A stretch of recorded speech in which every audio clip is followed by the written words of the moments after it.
Welcome to the Black Catholic Messenger Show, where we keep it Black and we keep it Catholic. I'm Nate Tinner. I'm Alessandra Harris. I'm Rana Irby. And we are here to discuss some current events today. It's been a big week for Catholicism and Black Catholicism. And we have a new guest today, one of our writers, Rana Irby. Rana, can you tell us about yourself? Well, I am, as Nate said, one of the writers with Black Catholic Messenger, and I'm also a staff writer with Rehumanize International, and I am an office clerk at a local court up here in Detroit, Michigan. I had no idea you work with Rehumanize. Can you tell us about that? That was not on the plan to discuss, but I think people should know about them. Rehumanize is a human rights nonprofit that focuses on the consistent life ethic, which, as we know, is not just being pro-life in terms of the issue of abortion, but anti-death penalty, anti-violence against anybody. So I actually just started earlier this month. Well, congratulations, newest Thank you staff much. writer. And I guess that brings us right into our first topic, which is our resident Black Catholic Celebrity of the Year, Amanda Gorman. She's getting more and more and more press since the inauguration. And she's from a Josephite parish. Shout out to the Josephites in Los Angeles, which is the Society of Priests that I'm personally trying to join. So I'm happy to see her getting shine in the news, and also a religious order that works specifically with African Americans. However, this week, our friends over at EWTN decided to say what everybody had been saying in the comments of every post about Amanda Gorman, which is that she is pro-choice. And yeah, that's a topic to discuss. I know that you went so far, Raina, as to call it a hit piece, I think. It is. Right? It is. And the reason why I said it like that was the fact that it was just a few days after she gave her speech at the inauguration, and a Catholic news agency goes as far as to put out this piece about a poem that she did back in 2019 that supported abortion, really. And the thing is, okay, why did they have to do that at this time? And just the fact that really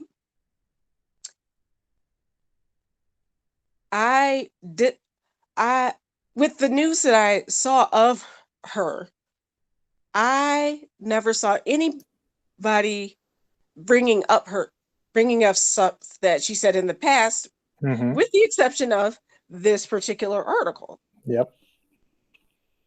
Because it's not the topic of discussion right now. We're talking about this amazing thing that she did this month at the inauguration, but people bringing up old stuff. And I'm really glad that Raina said that, because that's exactly what I was going to call it, a hit piece. And the thing is that right now, the spotlight is on Amanda and what I would call her excellence when it comes to poetry, when it comes to kind of talking about our nation, giving people hope. And I have a 16-year-old daughter who was really, excited by her. And and I was sending her articles like, oh, she's a Black Catholic, this is awesome. She goes to a Black Catholic church. And then this comes out, the CNA article. And it's like, for all the people like my daughter who are young, who are looking up to Amanda, who are like, wow, there's a Black woman has the spotlight of the nation on her right now.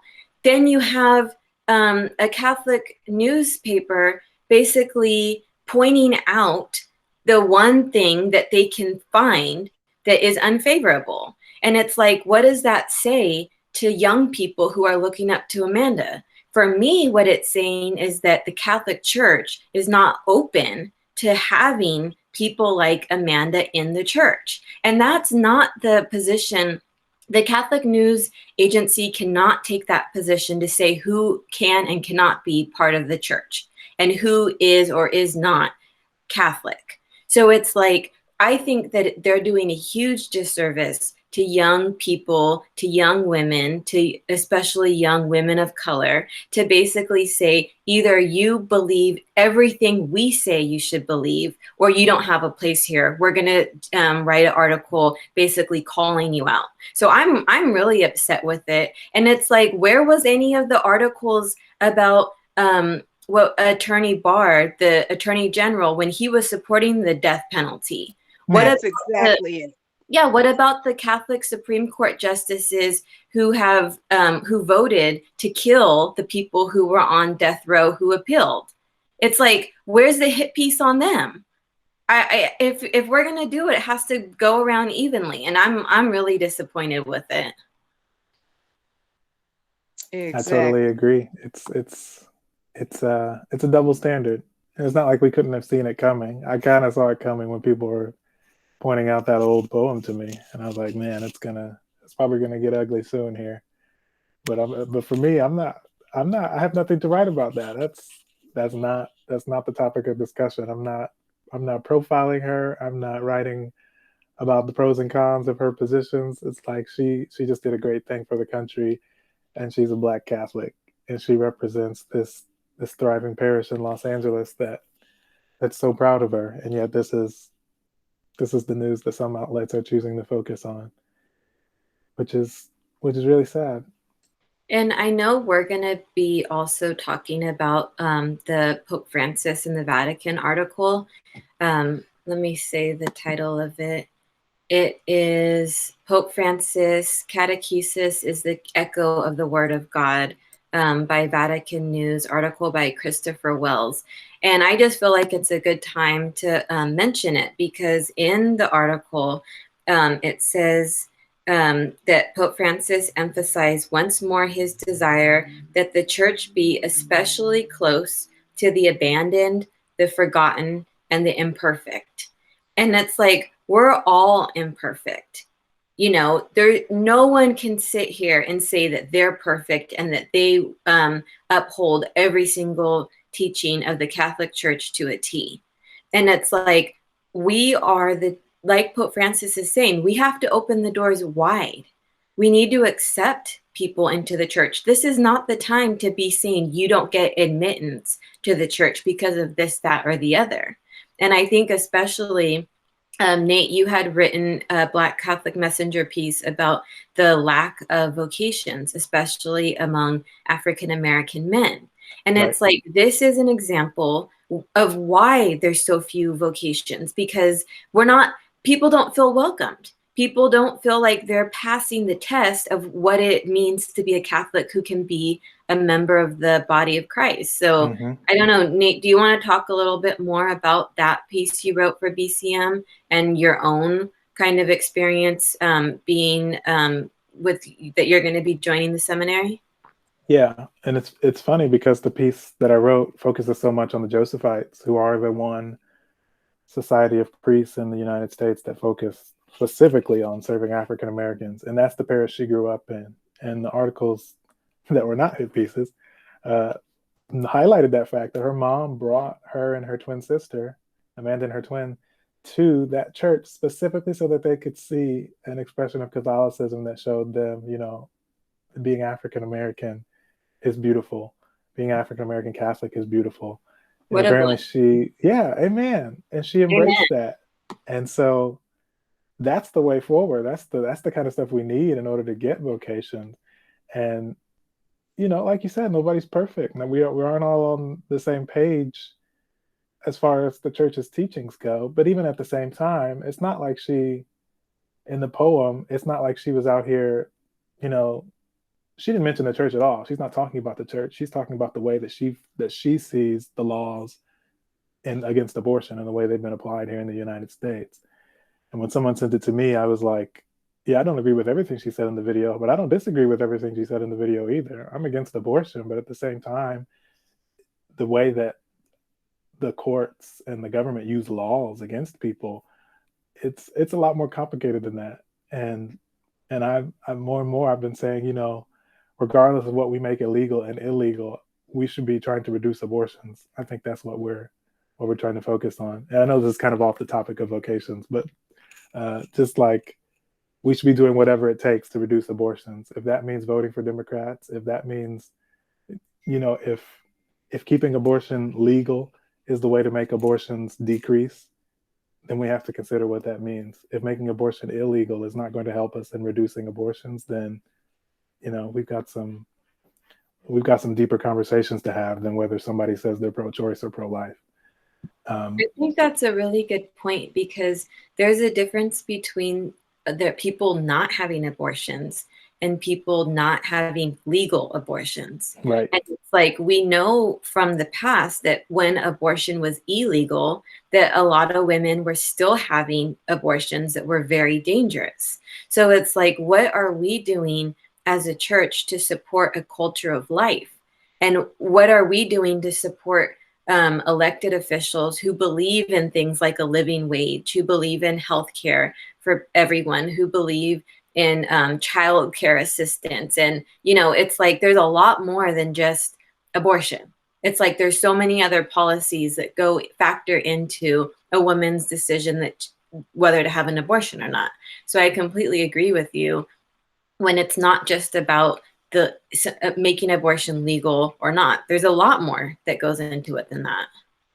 Yeah, and if we fully implemented a safety net here in the United States, I think we would obviously be decreasing abortions in the most efficient way possible. And like I said, that's a deeper conversation that needs to be had and needs to be had. Exactly. But yeah, I guess on the topic of Black vocations, again, shout out to the Josephites. The more parishes they have where people can feel like they're bringing in people like Amanda, their kids, to see what Black Catholicism really means and that it's, a viable way forward for Black people, then, shout out to them. Shout out to Father Kenneth Kiki, SSJ, over there in Los Angeles. And yeah, that article I wrote was, just to make clear how deep it goes. Like, it's a tragedy that there are not more Black vocations, because if there were more Black vocations, I think we'd see more Black Catholics. There'd be more Amanda Gormans on the big stage, expressing their faith. And yeah, I think we need more of that ASAP. But I know there was another story out of a National Catholic Reporter that had some edge to it. Out of Charlotte, there was a parish where some traditionalist priests were brought in, and it's not going so well. Apparently, half the parish left because they kind of stripped the Vatican II developments in favor of, the Latin Mass and all that. And I don't know if there's any African Americans involved in that parish, but I know that there's some Black parishes there, and there's quite a few Black Catholics overall in the diocese. And so yeah, let's talk a little about that. Did you guys get a chance to read that article? Oh yeah, I did. And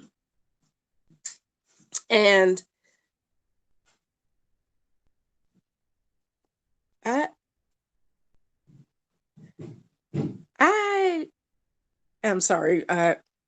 I'm trying to formulate what I'm trying to say about my thoughts on the article. It's a heavy article. It is very heavy, and I can understand why people may feel that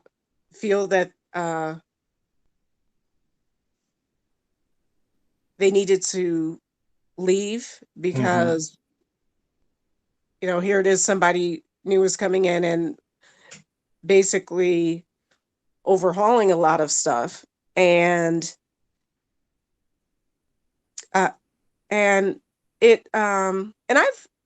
I've seen headlines about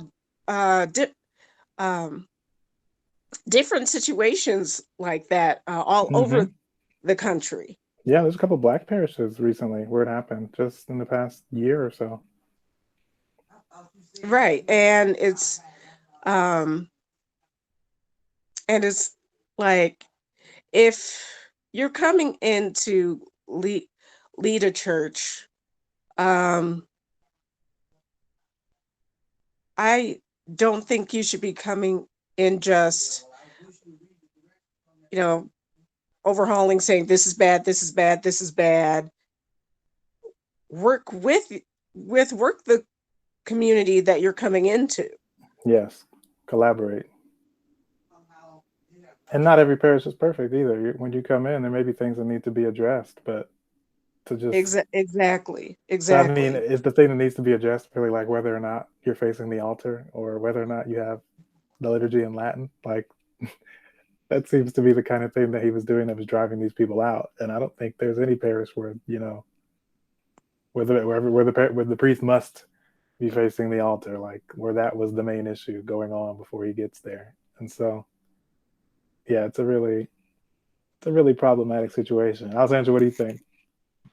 Well, in that article, it talked about how they had removed the works of Henry Nouwen and Thomas Merton. So And of course, burned them. I had to look them up. Them. Yeah. Oh, yeah. They removed them and then burned them. So of course, I wanted to look that up, and it's interesting because Henry Nouwen, he remains one of the most popular and influential modern spiritual writers. He wrote more than 40 books, but what's interesting is that it's believed that he was gay. Although it's also believed that he never acted outside of his vows, that he was celibate.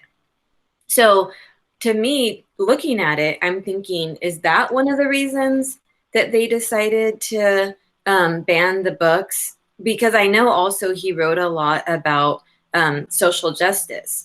And it's like, for me, I think this is another example where it's people who maybe embrace parts of, or, they are the fullness of humanity. And it's like, I don't think that there's anything wrong with someone who, has a sexual orientation that for them, they might, if he was homosexual, then then if he was acting celibate and remained, he did not break his vows, I don't think there's anything wrong with that.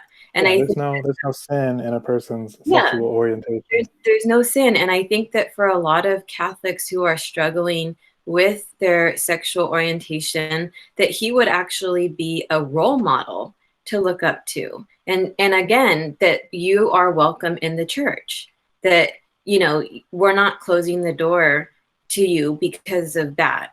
So, and I feel like that's really important. So I personally would be interested to know why they, singled him as one of the people who they decided to burn the books. But there was other things that were concerning, like, for example, that the pastor had preached that parishioners had the moral obligation to vote for President Trump, and that they skirted pandemic regulations, and said that wearing a mask was anti-Catholic.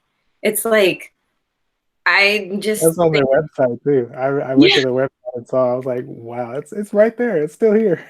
And the thing is, like, I think that when we step outside of America and outside of this time and space, and we look back on the pandemic and the fact that over 400,000 Americans have died, and that this number is so huge compared to any other part of the world.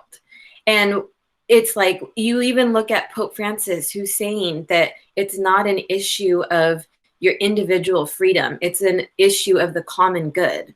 And it's like, I think that we're going to look back on this period and say, how did Catholics take the stance that you shouldn't have to wear a mask, that you shouldn't have to follow regulations when they're there to protect people? I mean, this is the hypocrisy in the church. How are you saying you're pro-life and at the same time you're okay with over 400,000 Americans dying?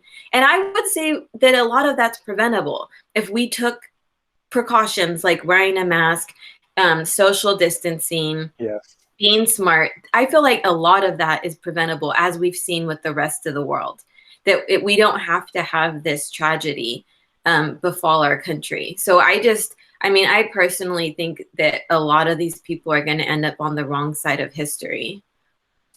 They're already there. We got the vaccine now. We're trying to close this thing out, and people showing us who they are over the past year. It's really sad, but it just shows how politicized the church can become. Definitely on both sides, but right now, who's the people displaying their colors right now are definitely the more far right people. So I mean, it's no surprise that the same people who are saying a mask is sinful are the same people who are saying, you need to vote for Donald Trump, the former president. So yeah, it's really shameful. We need to rethink what we're even talking about when we say pro-life, because if you're really just anti-abortion, and even there you've never supported anyone that's actually reduced abortions overall, then good luck with that.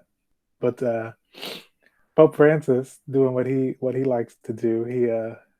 He's been addressing it in his own way, because Archbishop Gomez, president of the USCCB, he tried to send this kind of nasty letter to Joe Biden on the day of the inauguration, but the Vatican stepped in and said, no, you're gonna have to chill with all that. We gotta send our own. Pope Francis got a letter he's sending, and we got to get that one out first. So Pope Francis sent a much nicer letter, and then Archbishop Gomez's letter got released a couple hours later, and it basically blasted him because he supports abortion and same-sex marriage. But after the fact, Cardinal Kupich, who's very much not that kind of bishop, tweeted. He put out this long thread saying, this statement that Archbishop Gomez put out was basically said it's trifling, and he had no business trying to push it through like that. And then either yesterday or the day before, Pope Francis had Cardinal Kupich come talk with him in Rome, which was crazy to me. I was like, who's traveling to Rome at this time? But Cardinal Kupich somehow got from Chicago to Rome. Yeah, that was yeah. So we don't know what they talked about, but then again, we know what they talked about. So Pope Francis addressed that in his own way, and at the same time that this article is coming out in National Catholic Reporter about traditionalists in Charlotte, Pope Francis then releases this. Well, it's not. He didn't write the article, but he had an audience with some Italian clergy, and he's talking about Vatican II. Alessandra, I think you kind of latched onto that as kind of like an indirect response to what's going on here in the U.S. Well, and quoting from that same Vatican article, it says, Pope Francis insisted, this is the magisterium. The council is the magisterium of the church. Either you are with the church and therefore you follow the council, and if you don't follow the council or you interpret it in your own way as you desire, you do not stand with the church. He asked that there be no concessions to those who seek to present a catechesis that does not agree with the magisterium of the church. Boom. Must not be negotiated. That was one of the parts that I don't think they put in the Vatican News article. He said Vatican II must not be negotiated, and said we must be demanding and strict on this. And usually the people who say they're being demanding and strict are the ones saying, face the altar, do this and that. But Pope Francis is saying we need to be demanding and strict about Vatican II, about the reforms, about the new mass. We need to say, stop trying to drag stuff back when it doesn't need to be. And that's powerful. And he wasn't even talking about the U.S. He was talking to people in Italy. I don't know what goes on in Italy as far as that whole traditionalist debate, but it's just crazy that he was just talking to this little group of Italian clergy and was going in on America somehow indirectly. But I think when we talk about Vatican II, that we have to appreciate that it was not implemented perfectly, but it was to open the world or open the church up to the world. And it's like it was trying to move past that period where it was the church was just for a specific amount of people, and who could only worship in a specific way. And I think Vatican II was really supposed to help evangelize the whole world. So the Mass is in a language that people can understand, so that we can have music that can, touch people's hearts, just open it up to the community. And I think what we saw with that article about the traditionalist parish, a lot of people were leaving because they no longer felt the community and they didn't feel that they could understand the Mass. And they didn't feel, and it was interesting because when you're talking about going back pre-Vatican II, that traditionalist church had said girls can't be altar servers anymore. They didn't want to have women or lay people in a prominent position. And it's like these are all the advances that have really helped everyone feel like the church is theirs. So, I know we have these big personalities that are so against Vatican II and against the Pope. And I think that there has to come a time when people are like, okay, if you support those personalities, then you're not part of the church. I mean, I think there has to be a clear line because it's a scandal. And for young people who are latching on to these people and saying, I want to be that type of Catholic. No, that is not, we can't say that type of Catholic. We have to say that's outside of the church. Yeah, there has to be a line drawn at some point. And it's interesting because I know earlier you were saying, the Amanda Gormans of the world are not the ones that we should be trying to lock out of the church, because at the end of the day, they're embracing the church for what it is today, even if they have this or that disagreement with the church. They're the ones embracing this new the church of today, whereas you have people that are explicitly rejecting the church of today and saying, everything is going wrong, and therefore we need to get back to this thing that, the bishops on the whole in the world don't support, and that the church just isn't anymore. And they're saying we need to create our own little thing.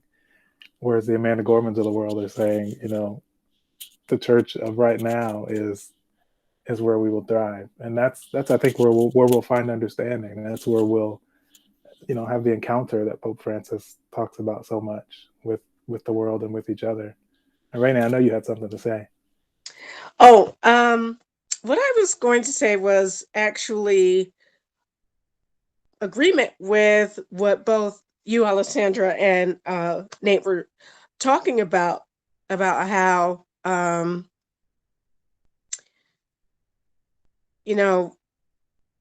if the church is going to be universal, which is the literal meaning of Catholic, you have to, as we often hear a lot in the church, meet people where they're at.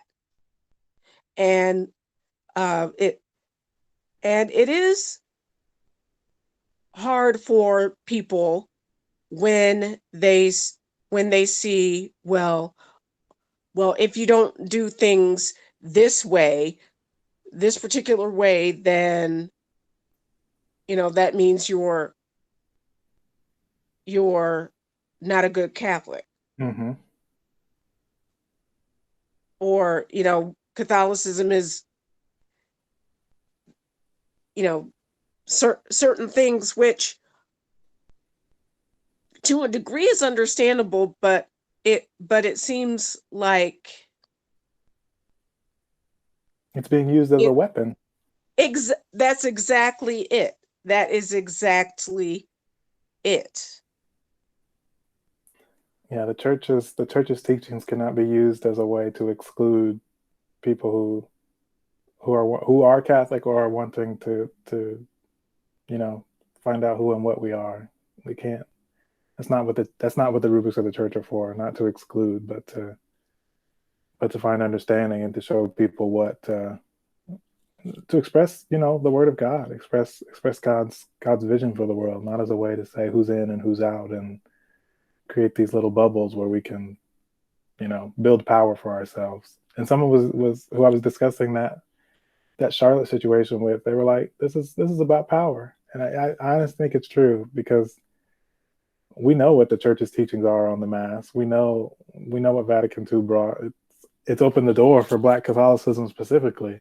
So I think there are certain people who know that if they latch onto this outdated vision, they will gain a lot of power really quickly. We see that in Catholic media. We see that in, sub-Catholic media, like outside of the mainstream outlets. People just making tons of money, getting tons of followers just by saying the most outrageous, un-Catholic things, but put under this veneer of, traditional, faithful, authentic Catholicism, and people just flock to that, and creates these power structures that are just so dangerous. It's really unfortunate, but that's the dynamic in America. People outside can see it, people inside can see it, but Lord knows, what are we going to do about it? I think, Nate, what you're saying is really important, because it's like pride is a really serious sin. And I do think that it is a spirit of pride to say, I know better than the Pope. I know better than what the church has taught. I know better than Vatican II. And it's like, and like that article was saying, that pastor hadn't released like a financial statement for 5 years. He basically was controlling everything that was happening in the church. And it's like, like Rana said, this is a universal church. It's not just about that one parish doing what the one pastor wants to do. We're all supposed to be working together in accord for the good of the church, for the good of the community, for the good of the faithful, for the good of the world. And I just think that when a pastor thinks that, the same thing with the big personalities, when it's like they're saying that they know better. And I've literally seen personalities say, the Pope's wrong on this one. And it's like, can you really, do you have that much opinion of yourself that you think you know better than the Pope? I mean, I think there's a difference with saying, okay, that teaching, maybe I have to wrestle with that teaching. Maybe that's a difficult teaching. Maybe that's not exactly what he meant. And I think a lot of times, especially with Pope Francis, that the media does distort some of the things that he's saying. But when it comes to other issues, when you're not even willing to engage in the possibility that maybe that teaching is correct, I think that you have to look at yourself, and you have to look at your pride, and you have to look at, do I really think that I know better? Yeah. And the effect that it's going to have on other people. Like, if you come out and say this, what good are you doing for the church, and what damage are you doing in the church? And I don't know that was thought through very well in this situation in Charlotte, because people were having to go have mass somewhere else. I think they said in a garage. Like, good for them that they still are so in love with Jesus that they want to have mass and receive the Eucharist.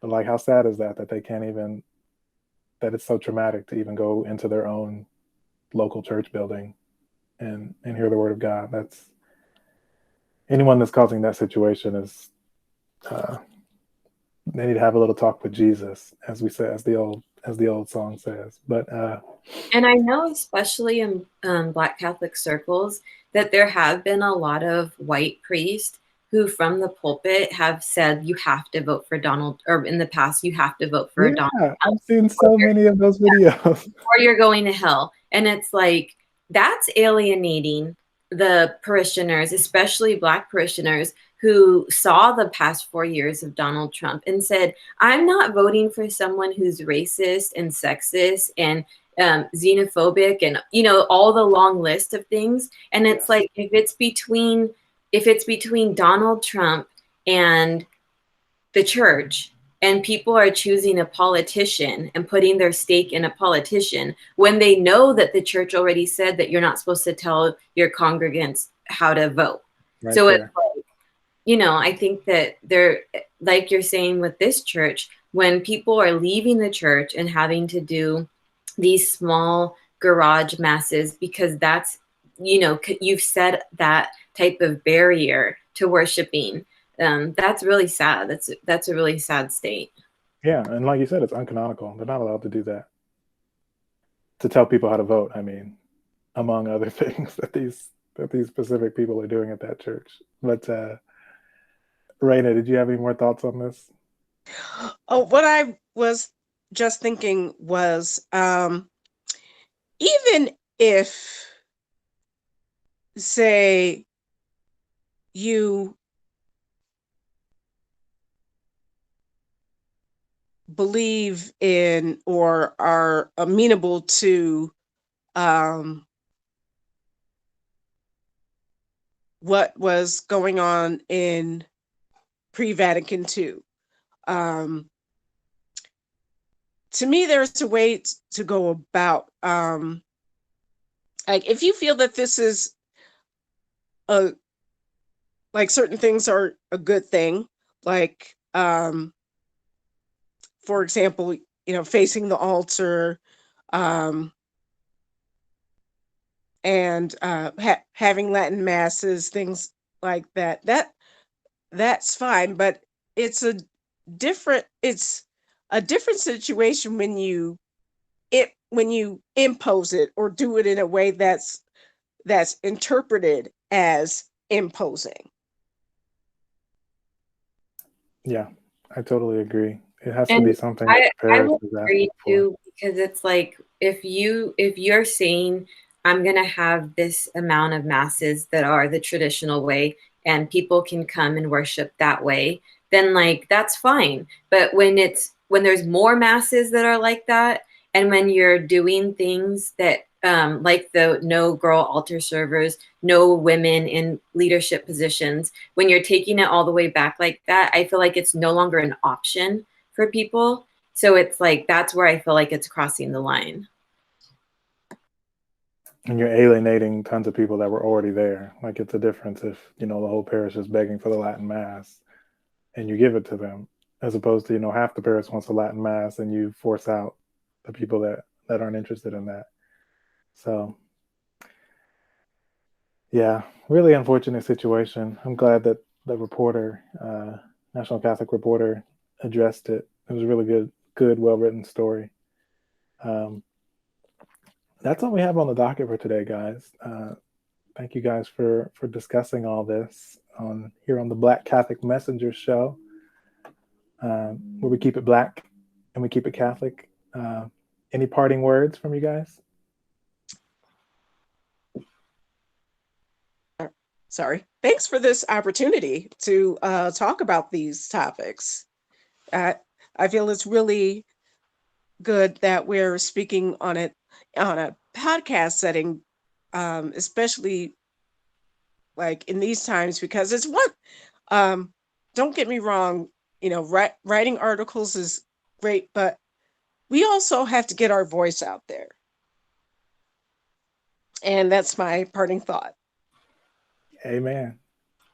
Yeah, I completely agree. And what I didn't do in our last initial podcast was to shout out where you guys can follow me. I'm at Alessandra H17 on Twitter and Alessandra.Harris17 on Instagram. And my website's alessandraharris.net, though I haven't updated that recently. So You got books on there. Everybody go buy Alessandra's books. Don't delay. Raina, where can we find you? I am at MSRANADEE on Twitter and on Instagram, RANAIRBY.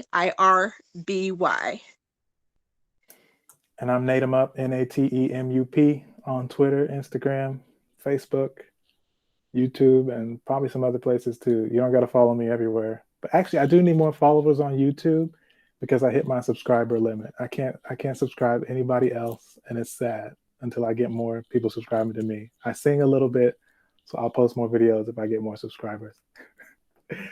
This has been the Black Catholic Messenger Show. We'll see y'all again soon.